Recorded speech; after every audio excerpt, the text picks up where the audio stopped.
अनुपमा ने तोशु और पाखी को मुंहतोड़ जवाब दिया।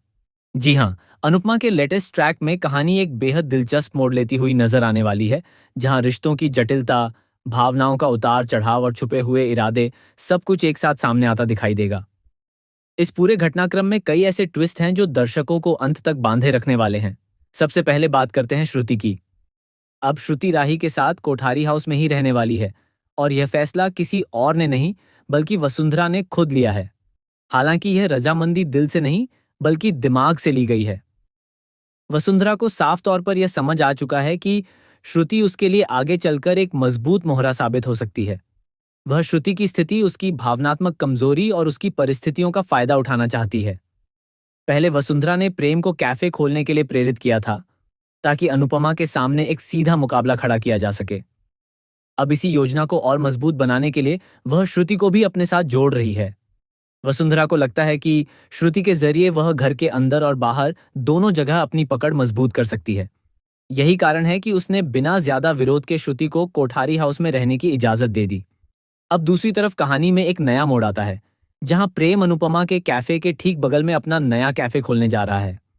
ये सिर्फ एक बिजनेस मूव नहीं है बल्कि एक सीधी चुनौती है। जब ये बात अनुपमा को पता चलेगी तो जाहिर सी बात है कि माहौल में तनाव बढ़ेगा। हालांकि अनुपमा का स्वभाव ऐसा नहीं है कि वह किसी से प्रतिस्पर्धा करने के लिए आगे आए, लेकिन हालात उसे एक ऐसी स्थिति में ला खड़ा करेंगे जहां उसे अपने अस्तित्व और अपने काम को बचाने के लिए मजबूती से खड़ा होना पड़ेगा। प्रेम का इरादा साफ है। वह केवल अपना कैफे सफल बनाना नहीं चाहता, बल्कि वह अनुपमा को नीचे गिरते हुए देखना चाहता है। उसके मन में एक तरह की प्रतिस्पर्धा नहीं, बल्कि एक जुनून है, अनुपमा को हराने का। यही जुनून आगे चलकर कई टकरावों को जन्म देगा। वहीं घर के अंदर का माहौल भी कुछ कम उथल-पुथल भरा नहीं है।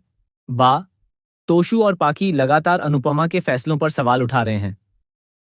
वे उसकी दोस्ती और उसके साथ खड़े लोगों पर शक जता रहे हैं।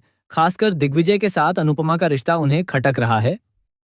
वे बार बार यही सवाल कर रहे हैं कि आखिर अनुपमा इस आदमी के साथ क्या कर रही है और समाज इस बारे में क्या सोचेगा।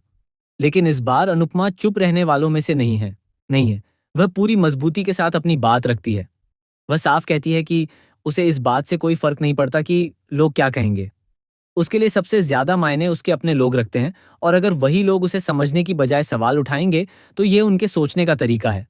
अनुपमा यह भी स्पष्ट करती है कि दिग्विजय सिर्फ उसका एक अच्छा दोस्त है, और वह उसकी मदद इसलिए कर रही है क्योंकि दिग्विजय ने भी मुश्किल समय में उसका साथ दिया था।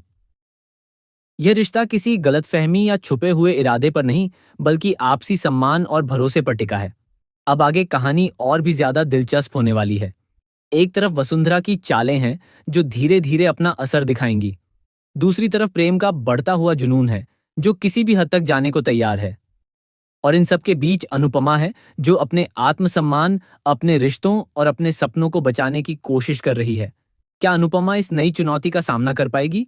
क्या वह बिना किसी प्रतिस्पर्धा की भावना के भी अपने कैफे को बचा पाएगी?